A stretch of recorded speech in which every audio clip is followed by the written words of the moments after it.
Hey guys, this is Zach with Dreamedia Home Theater. I wanted to show you something that a lot of homeowners have been struggling with, and that is watching 4K content through their DirecTV box on older systems. So it's important that you have all of your cabling correct if you do want it to pass. And this goes for Apple TV as well, especially on HDR and Dolby Vision.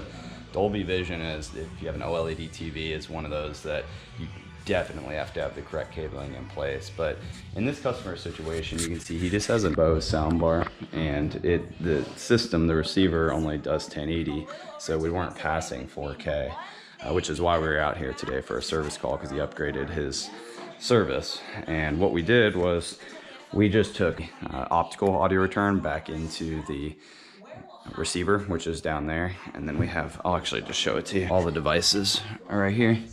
So you have the Apple TV, the 4K DirecTV box, which is the culprit, and then he just has an old Blu-ray. But now I put in all 4K, 18 gigabit per second, 4x4x4, 60 frame per second HDMI. So here's the spec sheet on the ones that we use, and these are the certified cables. If they don't have this barcode and they haven't actually been tested at the manufacturer, I don't even use them anymore, just because I've had so many issues with HDR and Dolby Vision passing. So I hope you find this video helpful, and if you have any questions, feel free to give us a call. If you'd like us to get your system upgraded to 4K, we can definitely help you with that.